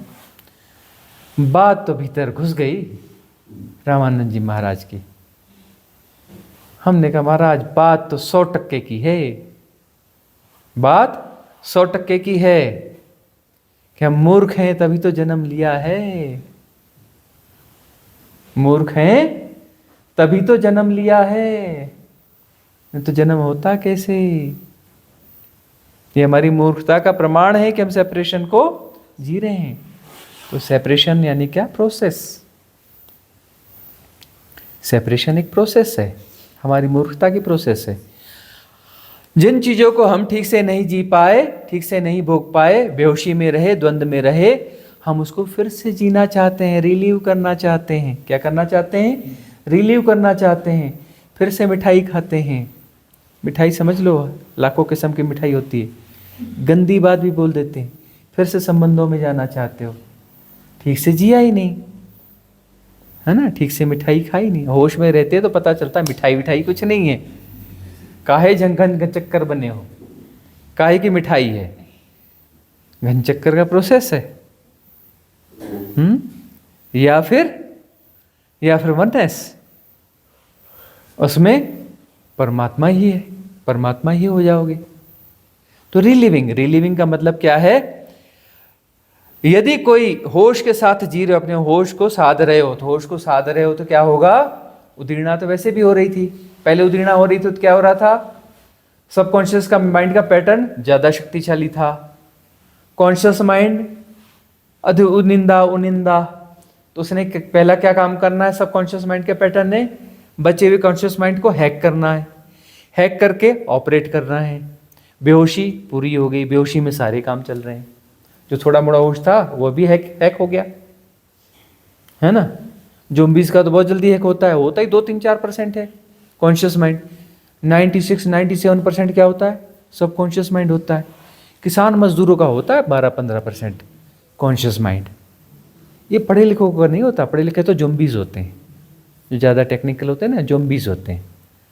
होश इनके पास कहाँ, इतनी अकल कहाँ होती है? अकल तो थोड़ी उनके पास होती है, किसानों मजदूरों के पास थोड़ी होती है, थोड़ा होश उनका ज़्यादा रहता है ना। इसलिए कई बार वो उनकी फिलॉसफी सुन लो, किसान मजदूरों की। हमने कविताएं लिखी खेत की मेड़ पर बैठकर, हाँ, बड़ी पब्लिश हुई, बड़ी पॉपुलर हुई थी वो। हमने जो है उन्हीं अनुभवों के आधार पर कविताएं लिखी थी। हम जंगलों में रहे हैं, गाँव में रहे हैं, उनके साथ रहे हैं, मजदूरों के साथ, किसानों के साथ।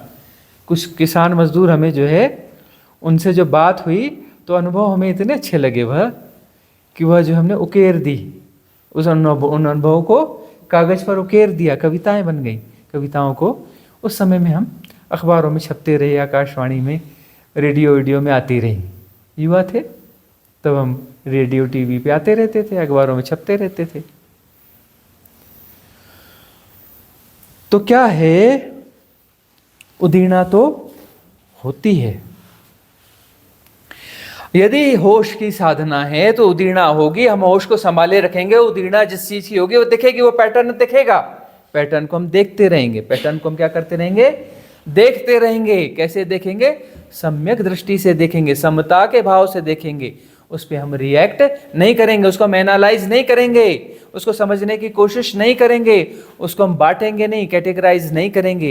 एज इट इज जानते रहेंगे। यही तो प्रैक्टिस कराते हैं ना हम आपको।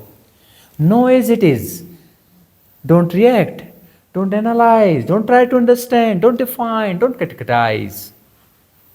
करने वाले सब बिगाड़ देते हैं, बिना किए सब ठीक हो जाता है। समता के भाव में प्रतिष्ठित हो जाओ, समता पूर्वक जानते रहो। होश कुछ करता नहीं है, साक्षी अकर्ता है, साक्षी अकर्ता है, कुछ नहीं करना। जो हो रहा है जानते रहो, उदीर्णा हो रही है जानते रहो, सब जानते रहना राइट रिलीविंग है। सूत्र है, सूत्र महासूत्र है, नोट कर लो। क्या? समता पूर्वक जानते रहना राइट रिलीविंग है। और जब तक उसे राइट रिलीविंग न किया जाएगा, जो पैटर्न, जो वासना दबी हुई पड़ी है, जो दमन है, जो सप्रेस्ड चीजें सबकॉन्शियस माइंड में, सबकॉन्शियस माइंड का मतलब ये है सप्रेस्ड चीजें, जो भी सप्रेशन है, जो भी दमन है, वो दफन हो गया है, उसको बोलते सबकॉन्शियस माइंड। सबकॉन्शियस माइंड, अवचेतन मतलब जिन चीजों को ठीक से नहीं जिया गया वो अंदर दफन हो गई, तो उनको फिर से जीना पड़ेगा, ठीक से जीना पड़ेगा। तो जो भी उद्दीपना हो, अरे ये क्या विचित्र चीज आ गई, अरे पता नहीं कहाँ का क्या आ रहा है, रिएक्ट नहीं करना, पागलपन नहीं करना, अपनी दो कौड़ी की बुद्धि नहीं लगाना,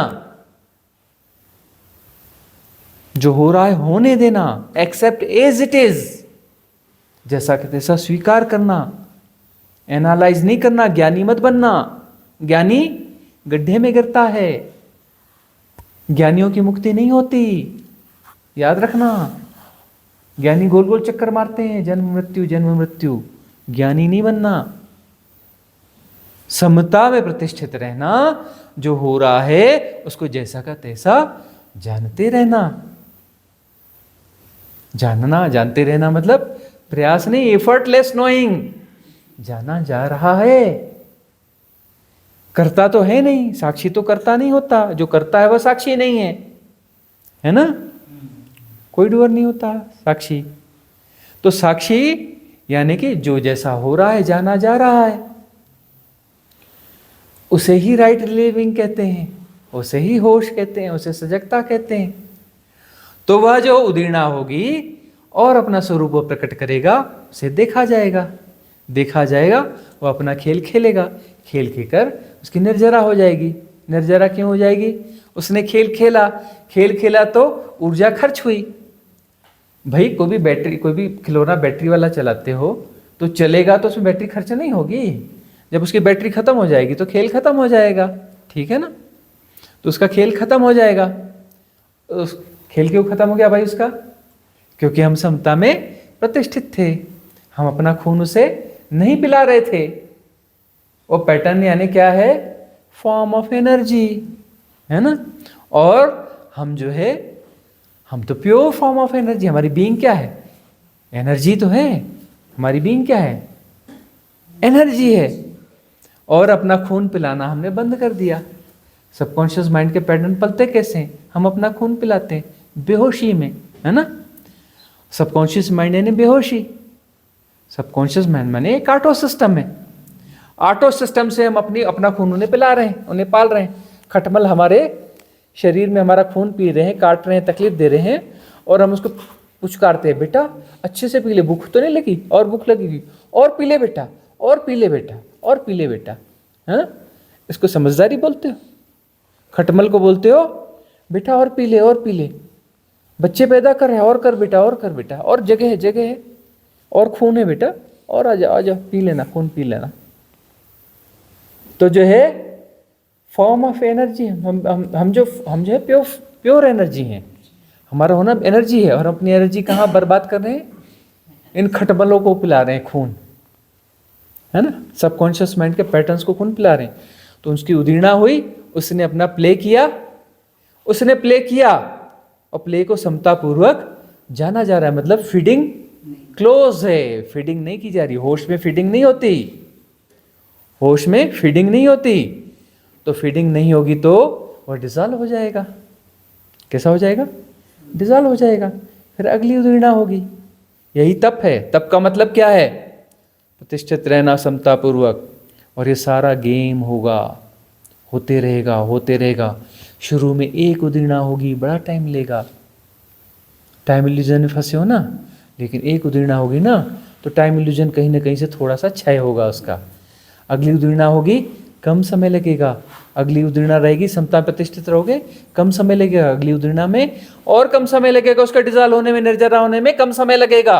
और धीरे धीरे एक ऐसी स्थिति आ जाएगी कि एकदम तेजी से होगा। हजारों लाखों उदीर्णाएं होंगी एक साथ,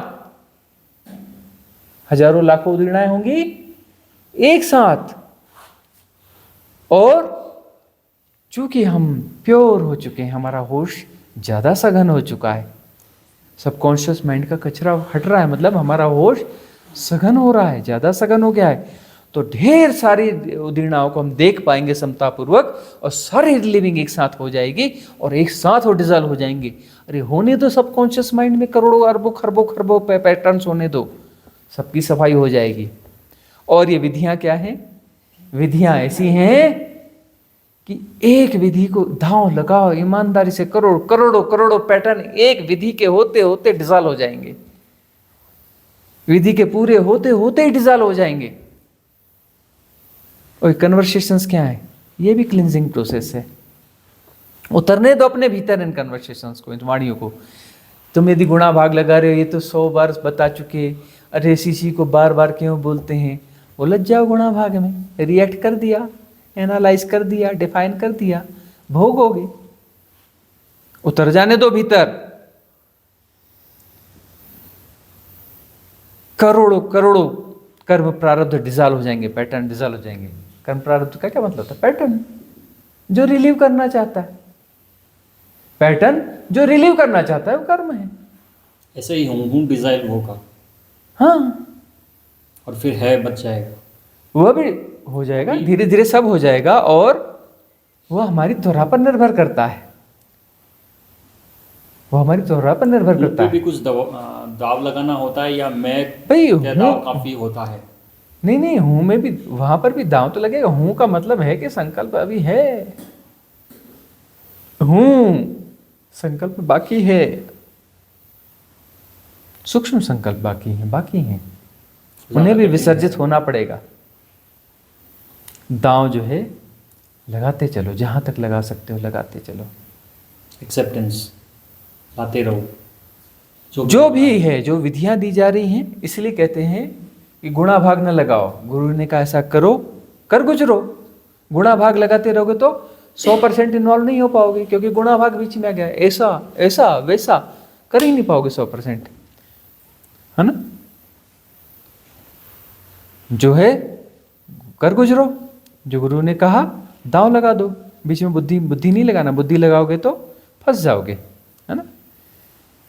जैन गुरुओं के भी वहां पर किसी ने, उस जैन गुरु ने कुछ कहा और जरा भी इधर उधर की बात कही, जरा भी कुछ किया उल्टा सीधा, उसे बोलते तू चित हो गया, तू मार्ग से च्युत हो गया। और एक डंडा मारते थे, निकल बाहर, भाग, आना नहीं लौट के यहाँ पे।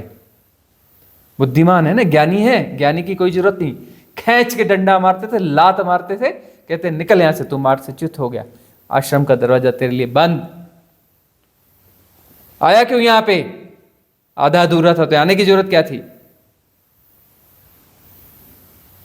फुल मिसबिहेव, खींच के डंडा और खींच के लात, आश्रम के बाहर, लौट के आना नहीं।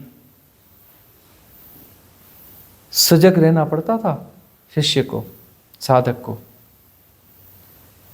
एकदम बिल्कुल होश से, कुछ गड़बड़ी नहीं होनी चाहिए। जरा भी गड़बड़ी हुई, गुरु ने मारा खींच के डंडा, लात मारी और सीधे आश्रम के बाहर, इंस्ट्रक्शन के साथ में, लौट के यहां दोबारा नहीं आना, दूसरा कहीं और ढूंढ, नालायक, कुपात्र, निकल यहां से। विधि थी है कि शिष्य होश से ही जिएगा, होश इधर उधर होना नहीं चाहिए, नहीं तो डंडा और लात और बाहर।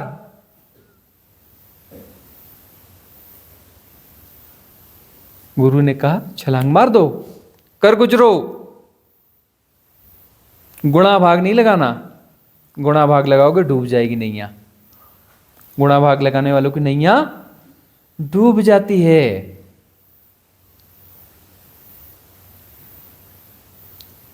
गुणा भाग नहीं लगाने का अर्थ है समर्पण। मन बार बार उठाएगा संदेह, गुरु पर संदेह उठाता है, समर्पण घटा नहीं है, समर्पण घटा नहीं है। समर्पण घटा होता तो पता चल जाता, बाहर निकलते तो हर पेड़ धन्यवाद देता, मिट्टी का जर्रा जर्रा धन्यवाद देता, क्योंकि समर्पण होता तो तुम में शिष्यत्व घट जाता, शिष्यत्व घट जाता, पूरी कायनात उत्सव मनाती, हर पक्षी तुमको देख के खुश होता, हर जीव जंतु तुमको देख के खुश होता, तुमको धन्यवाद बोलता। बोले तुम्हारे इसमें समर्पण घटा है, शिष्यत्व घटा है, तुम्हारे अंदर शिष्यत्व घटा है, और कहीं गुरुत्व भी घट गया उसके साथ में, बच्चे के साथ माँ भी पैदा हो गई, अस्तित्व में महान घटना घट गई, हम तक भी तरंगे आ गई, हमारा भी कुछ विकास हो गया, हमें भी कुछ मिल गया, कुछ ऐसा मिल गया जो अमूल्य है। पूरी कायनात समृद्ध हो जाती है, पूरी कायनात समृद्ध, जर्रा जर्रा समृद्ध हो जाता है। छोटी मोटी घटना नहीं है शिष्यत्व घटना।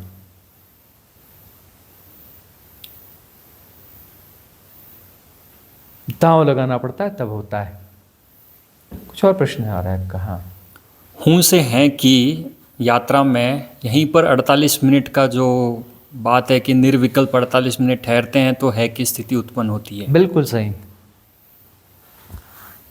पहले तो मैं को जाना पड़ेगा, है ना, फिर हूँ धीरे धीरे जो प्रारब्ध है वो घटेगा कटेगा, उदीर्णा होगी, समता बनी रहेगी। हाँ, हूँ जाएगा, और हूँ के जाने के बाद में तब फिर जो है 48 मिनट निर्विकल्प, निर्विचार, निर्विकल्प स्थिति घटेगी तो है प्राप्त होगा, है की स्थिति आएगी। हाँ, उसके या बाद समाधि भी कह सकते हैं। उसके बाद तो जो है की स्थिति आ ही जाएगी, ठीक है ना, है की स्थिति आ जाएगी, और वहां पर जो है अनागामी हो जाएगा। क्या हो जाएगा? अनागामी हो जाएगा। मृत्यु लोक में दोबारा जन्म नहीं होगा। सिर्फ एक फसवल बचेगी कि वह उस अनागामी उच्च लोक में जन्म हो सकता है। तो उसके लिए क्या होगा? ब्रह्म काया में तो पहुंच गया, है ना, ब्रह्म काया में पहुंच गया, अभी शिव का काया में नहीं पहुंचा है। शिव काया में नहीं पहुंचा। शिव काया में पहुंचने के लिए क्या है मामला? ये बहुत बहुत लोगों के मन में प्रश्न उठता है। गहरी बात है कि शिव काया में प्रवेश कैसे होगा? तो शिव काया में प्रवेश जब वह शरीर छोड़ रहा होगा, उस समय उसको जो है कंप्लीट प्रोसेस वहां पे होगी, फिर से होगी। शरीर के साथ नेति, भौतिक शरीर के साथ नेति, आकाश शरीर के साथ नेति, सूक्ष्म शरीर के साथ नेति, मनस्काया के साथ नेति, आत्मकाया के साथ नेति, और वहां पर फिर असली बात होगी परमात्म काया के साथ नेति, ब्रह्म काया के साथ नेति, उस ब्रह्म काया के साथ नेति। और अगर ऐसा नहीं होता है तो वापस जन्म हो जाता है, जैसे ओशो का हुआ था। हाँ, 21 पिछले दिन जन्म की में, हाँ, पिछले जन्म में हुआ, और उसके जो भी कारण हुए कि शिष्य ने जो है उनके छुरा घोंप दिया। 3 दिन बचे थे साधना के और छुरा घोंप दिया, घड़ी वड़ी मिला के अपना छुरा घोंपा कि एक जन्म इनका और होना चाहिए। उन्हें सद्दागामी कर दिया, पूर्ण मुक्त की स्थिति में। वो तो अनागामी भी नहीं, हो तो पूर्ण मुक्त की अवस्था में जाने वाले थे। उस प्रोसेस को उन्होंने बड़े अच्छे ढंग से किया था। उस शिष्य भी तो ऐसा रहा होगा ना, तभी तो वो कर पाया। हाँ, तभी तो कर पाया। उसने महापाप अपने सिर पे लिया कि महापाप का भागी मैं बन जाऊंगा, लेकिन यह सदगुरु जो है दोबारा इस धरती पे चाहिए, लाखों करोड़ों लोगों का कल्याण होगा, उनके कल्याण के लिए मैं महापाप का भागी होता हूँ। बट है की स्थिति में तो समर्पण पूरा घट गया होता है, तो वहाँ पर जो भी, जैसे भी अगर किसी का अनागामी या सदगामी रह जाता है तो वो भी सृष्टि की देखो उस स्थिति में जो है, उस स्थिति में जब वो घट गया तो अनागामी तो हो जाएगा, है ना। और जिन्हें सगदागामी होना है, मतलब सगदागामी जब बनाया जाता है जबरदस्ती, थोड़ा जबरदस्ती वाला मामला है, जिसमें इजोटेरिक सपोर्ट सिस्टम, देवताओं का समूह, उच्च लोगों के देवताओं का समूह इन्वॉल्व होता है। भाई उच्च लोगों को, देवताओं को भी मुक्ति चाहिए ना, तो मुक्ति चाहिए तो उनको नीचे आना पड़ेगा ना, तो नीचे आना पड़ेगा तो फिर यह व्यक्ति चाहिए ना किसमें इंटेलिजेंस है, यह बड़े अच्छे से समझा पाता है, यह तोड़ पाता है धारणाओं को, और धारणाओं को तोड़ पाता है ना। हमारे सारे प्रश्नों को जो है उधेड़ उखाड़ के फेंक देगा, है ना, हमारे सारे आधार स्तंभों को तोड़ फोड़ देगा, तोड़ने फोड़ने में माहिर है, बुलडोजर बाबा है, बन सकता है। तो इसको क्या करो, इसको फंसाओ, फंसाओ इन द सेंस इस लेवल पे फंसाओ कि एक जन्म और, उससे ज़्यादा वो भी नहीं फंसा सकते। वहाँ पे फ्री विल नहीं है। फ्री विल, हाँ यहाँ पर थोड़ा गड़बड़ी है, मतलब उनकी ग्रोथ वहाँ तक दी जाती है, पूरा नहीं दिया जाता। क्योंकि समर्पण हो गया, फ्री विल सृष्टि की है।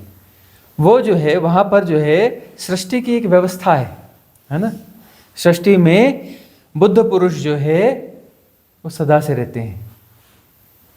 सृष्टि को बुद्ध पुरुषों से खाली नहीं रखा जा सकता, तो बुद्ध पुरुष सदा रहते हैं। तो यह जो है सदागामी होगा और अगला जन्म जैसी होगा उसका, तो इसे आत्मज्ञान हो जाएगा, ये बुद्ध पुरुष फिर बन जाएगा, बुद्ध पुरुष बन जाएगा और वह उसका अंतिम जन्म होगा, वह उसका अंतिम जन्म होगा। बहुत सारे ऐसे साधक भी होते हैं, उनका भी अंतिम जन्म होता है, लेकिन अंतिम जन्म है और अंतिम जन्म लेके वो चले जाएंगे, लेकिन वह गुरु नहीं बनेंगे। गुरु बनाने, जिनको गुरु बनाना है सिर्फ उनको फंसाया जाता है, क्योंकि उनकी कुछ एबिलिटीज हैं ऐसी, उनकी ऐसी क्वालिटी है कि वह बात बता सकते हैं जिसको बताया नहीं जा सकता। वह इशारे कर सकते हैं जहां कोई इशारा नहीं होता, वह इशारे करने लगते हैं। उनमें वो क्वालिटी होती है। जो शब्दों में नहीं समा सकता उसे शब्दों में प्रवाहित कर देते हैं, उनकी वो क्वालिटी होती है। वह क्वालिटी होती है तब उन्हें फंसाया जाता है कि एक जन्म और। कैसे फंसाया जाता है? अरे करुणावान हो, करुणा करो, बड़े प्यार से फंसाया जाता है। लॉलीपॉप है ना, अरे इतने करुणावान हो, देखो कितने लोग भटक रहे हैं, कुछ तो कृपा करो, अरे कुछ तो उनके लिए सोचो, अरे क्या हो जाएगा, अरे एक जन्म ही तो की बात है ना। तो करुणा का विकास किया जाता है उनके भीतर, फंसाया जाता है। ऐसे जबरदस्ती को डंडा मार के नहीं फंसा रहा है, बड़े प्यार से फंसाया जाता है, लॉलीपॉप देके फंसाया जाता है। तुम तो इतने करुणावान हो, तुम्हारी करुणा तो अपरंपार है, अरे कृपा करो, करुणा करो, एक जन्म में क्या बिगड़ जाएगा। तो वह जो है इन्फ्लुएंस हायर बीइंग्स जो हैं वो डालती हैं, माहौल बनाती हैं, कुछ करती हैं, अपना जो है दूसरों को प्रेरित करती हैं कि जाओ इनके पास गिड़गिड़ाओ, जर इनके पास ऐसा करो, ये करो, वो करो, फलाना करो, बहुत कुछ करते हैं। क्यों? क्योंकि हायर बीइंग्स को वो चाहिए। और यह सगदागामी होगा, मतलब फिर से इसका एक जन्म होगा, तो हायर बीइंग्स उसके पहले अपनी तैयारी कर लेंगी। उच्च लोक के देवता तैयारी कर लेंगे, यह जन्म हुआ, घुसो भैया, तुम भी गर्भ ढूंढो अपने अपने, तुम भी पैदा हो जाओ, ये पैदा हो रहा है, तुम भी पैदा हो जाओ, पैदा हो जाओ। और उसके बाद में जब वो हो जाए तैयार, बड़ा हो जाए, उसका लैट्रिन में हो जाओ, पहुंच जाओ उसके शरण में, उसकी शरण में पहुंच जाओ। क्योंकि उन उच्च लोक के देवताओं को वापस मनुष्य बनना ही पड़ेगा, क्योंकि निचले तल पर ही वही साधना होती है। ऐसे द्वंद्व द्वैत माया में फंसने के बाद ही वह वैराग्य बोध सघन होता है, और वैराग्य बोध जब सघन होता है तब छलांग लग पाती है। वैराग्य बोध को सघन होना पड़ेगा, तब वीतरागता आएगी। वैराग्य बोध को लाने के लिए फिर इस मृत्यु लोक में आना पड़ेगा, और वैराग्य होगा तब वीतरागता के लिए किसी सदगुरु की जरूरत पड़ेगी। तो सदगुरु जब दिख रहा है कि पैदा होने के लिए तैयार हो गया, इसका लेवल अगले उसमें और हाई होगा, जिसे फंसाया जा रहा है ना उसका लेवल और हाई होगा। यह भी नियम है। क्यों? Demand and supply. अब हायर बीइंग्स जन्म लेंगी ढेर सारी, उनके प्रश्नों की क्वालिटी बड़ी हाई होगी, उनकी मुमुक्षा बड़ी तगड़ी होगी, उनकी मुमुक्षा बड़ी तगड़ी होगी, तो वह भी बड़ा तगड़ा हो जाएगा। गुरु तो शिष्यों से ही तय होगा ना, मान शिष्यों से, मान सदगुरु तय होगा ना, अष्टावक्र जनक से तय होगा ना। भाई जनक ना होता तो अष्टावक्र ऐसे कैसे होते, और डिलीवरी आती कैसे? गुरुजी जिसका अपना 100 गधे मिलकर के एक अष्टावक्र को पैदा कर सकते थे क्या? कितने पंडित थे जनक के दरबार में, कितने ज्ञानी थे। हंसा था ना अष्टावक्र उन पर, क्या बोला उनको? चमार। जमा के पंडितों को क्या बोला उसने? चमार, चमारों की जमात, इनसे तुम सत्य ढूंढ रहे हो? इसी के बेसिस राजन, पे ये तुम्हें सत्य सिखाएंगे, चमार। और चमार का क्या मतलब होता है? जो चमड़ी को देखता है। जो काम करते हैं, एक हुए भगवान रैदास, है ना? वो चमार थे क्या? वो तो भगवान थे। वो कौन थे? भगवान, संत शिरोमणि, संतों में शिरोमणि। मीरा के भी गुरु। कोई, हाँ, मीरा के गुरु थे। मीरा ने उनका वर्ण किया था, फिजिकली नहीं मिली थी, वर्ण किया था, क्योंकि वो शिरोमणि थे संतों के। तो मीरा के गुरु होना, हर कोई तो गुरु नहीं हो सकता, तो संत शिरोमणि उनके गुरु हो सकते हैं। तो रैदास जी उनके गुरु हुए। उनने वहां तक नहीं जा पाई, मन से ही वर्ण किया, अपने गुरु का मन से वर्ण किया। तो ये जो जाती है ना, कोई बोले अपना पंडित हैं जी, तो पंडितों को उसने क्या कहा? चमार। कोई वर्ण से कोई होता है और कोई काम बुरा होता है? भगवान रैदास के पास में राजा गया, गिड़गिड़ाया, महाराज कृपा करो। बोले क्या हो गया? बोले चिढ़ाते हैं लोग मुझे, तू तो चमार का चेला है, ये राजा तो चमार का चेला है। बोले आप मेरे गुरु हो और आप ये काम करते हो, लोग मुझे चिढ़ाते हैं कि तू तो चमार का चेला है। महाराज काम छोड़ो, महल किसका है? हाँ, आपका चेले का है, मतलब आपका है, आप तो, है ना, हम आपकी चरण में बैठेंगे, चरण धोएंगे आपके, आपकी सेवा करेंगे, महल में चल के रहो, कृपा करो, ये काम छोड़ दो। भगवान रैदास ने क्या कहा? बोले देख, वैसे तो शायद मैं छोड़ भी देता, अब तो बिल्कुल नहीं छोड़ूंगा, गलत संदेश चला जाएगा, संदेश गलत चला जाएगा कि ये काम बुरा होता है। कोई काम बुरा नहीं होता, काम कोई भी बुरा नहीं होता। यदि मैंने छोड़ दिया तो क्या संदेश जाएगा पूरी दुनिया में? ये काम ही लोग खत्म कर देंगे, पैरों में जूते मिलने मुश्किल हो जाएंगे, पूरी दुनिया में चीज गायब हो जाएगी। फिर दूसरे भी बोलेंगे ये काम भी गलत, ये काम भी गलत, ये काम सारे बंद हो जाएंगे, दुनिया चलेगी कैसे? मैंने ये काम छोड़ दिया तो पूरी दुनिया में दिक्कत पैदा हो जाएगी। अब तो मैं काम नहीं छोड़ने वाला, मैं ये काम नहीं छोड़ने वाला। कबीरदास जी के पास जाते थे राजे महाराज, महाराज क्या करते हो आप, जुलाहीगिरी करते रहते हो। जुलाई का काम बड़ा छोटा माना जाता था।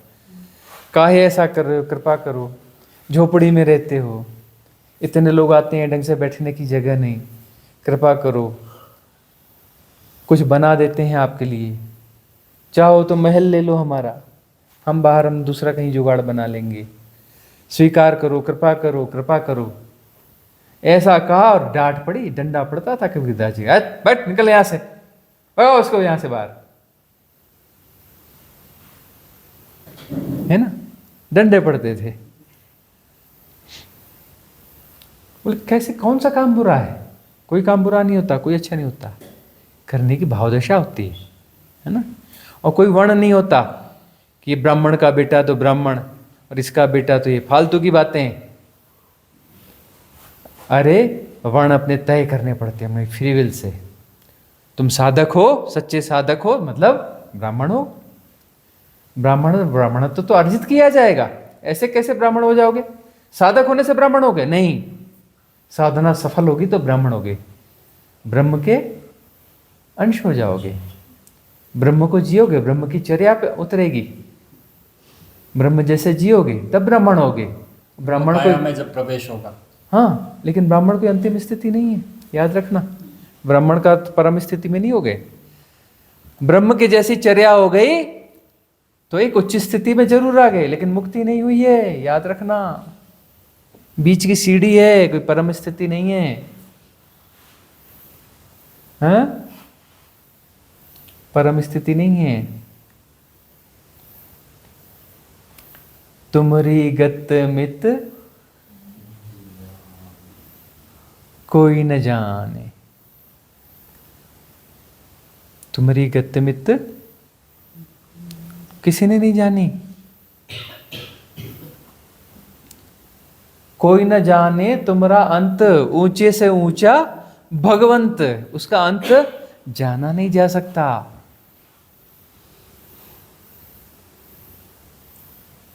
ऊंचे से ऊंचा भगवंत भी नहीं जान सकता, मतलब ब्रह्म अंतिम स्थिति नहीं है, याद रखना।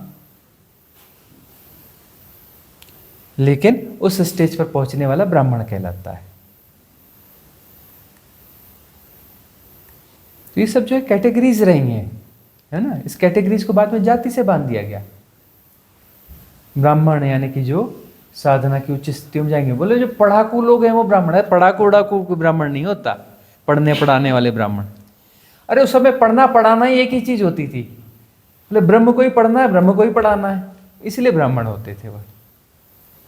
ब्राह्मण कोई भी हो सकता है, किसी भी वर्ण का बच्चा वहां जा सकता था, लेकिन बाद में हुआ कि नहीं जी उच्च कुल के ही जाएंगे, इसके बेटे ही जाएंगे। बाद में गड़बड़ी से पैदा हो जाती है, सब जगह हो जाती है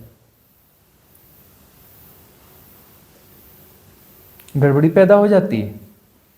और उस समय जो है फिर यह जो है क्षत्रिय होगा, ठीक है, इसका बलिष्ठ है, ऐसा है वैसा है, इसमें गुण है, तो क्षत्रिय बनेगा।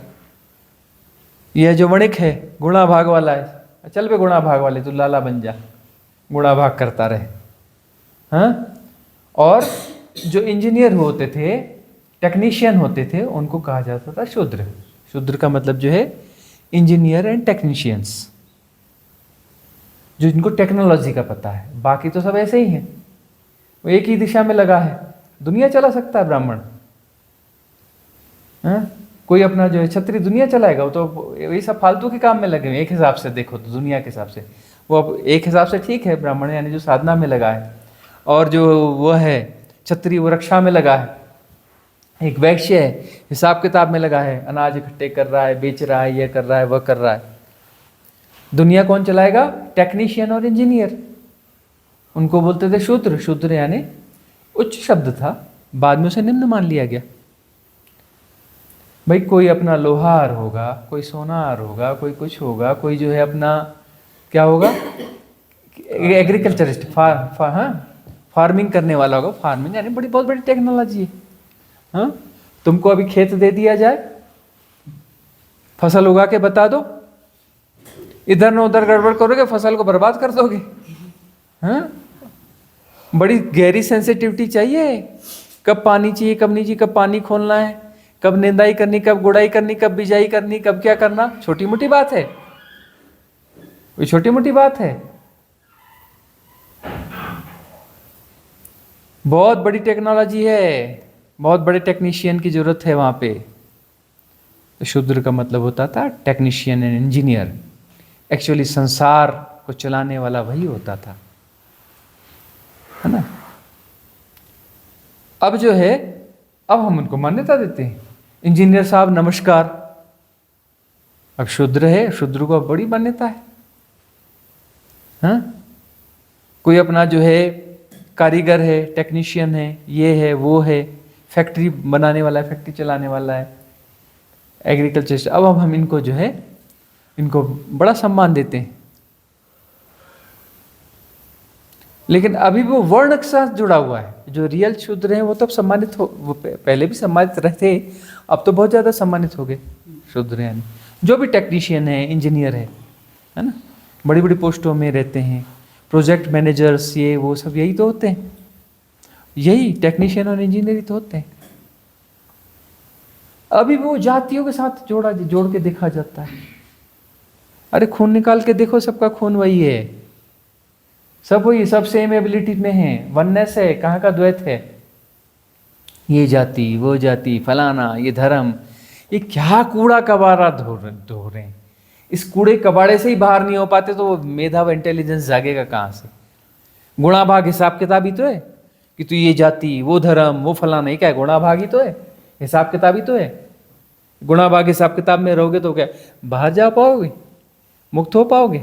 गुणा भाग में फंसे रह जाओगे, मुक्ति कैसे संभव होगी? गुणा भाग करने वालों की मुक्ति होती है? नहीं हो सकती।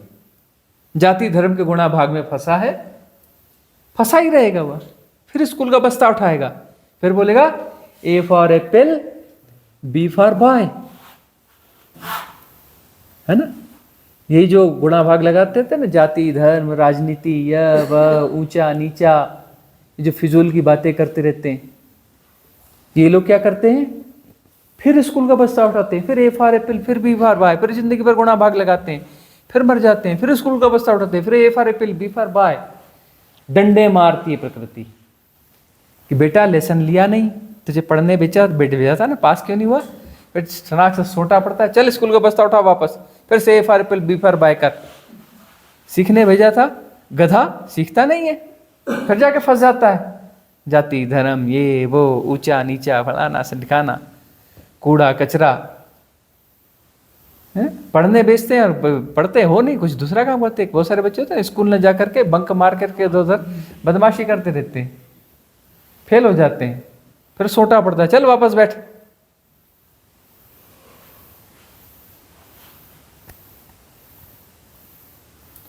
तो जो है सेपरेशन आखिरी तल तक, आखिरी तह तक जाके विदा होना चाहिए। सेपरेशन आखिरी तह तक जाके विदा होना चाहिए।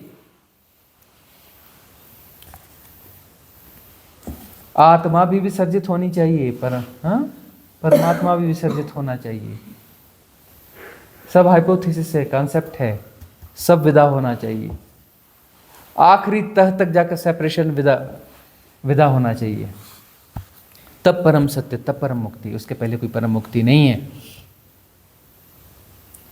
तो हमें तो लगता है हाँ, जो बुद्ध के जीवन में और भगवान महावीर के जीवन में जो जातक कहानियां हैं, हाँ, वो इसी का है कि उनका मैं पहले गिर गया, उसके बाद में उन्हें, हाँ, वो सारी चीजें जो है कि कैसे इससे यह समझ में आता है कि सब कुछ परमात्मा है ना।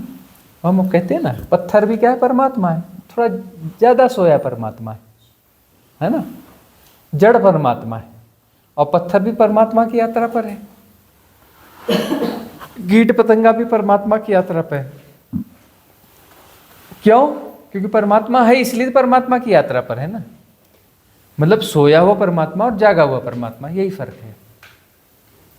सोया हुआ परमात्मा जो है वह लीला में चल रहा है, और जागा हुआ परमात्मा लीला के बाहर छलांग ले लेता है। सोया हुआ परमात्मा और जागा हुआ परमात्मा है तो परमात्मा ही, परमात्मा के अलावा अन्यथा कुछ है ही नहीं, वही है। प्रश्न तो और भी हैं, लेकिन अब सभा समाप्त करते हैं। फिर जो है कल के लिए छोड़ते हैं। प्रश्न बहुत सारे हैं, बचा के रखो, संभाल के रखो, ठीक है। संभाल के रखोगे तो अगले सेशंस भी हो जाएंगे। होगी प्यास, होगी जिज्ञासा, तो दिन में 2 भी हो सकते हैं, है ना। बंक मारनी है तो बंक मार दो, हमें क्या लेना देना है, हमें कौन सा कार्य है ना। ये भारी पड़ रहा है। ठीक है।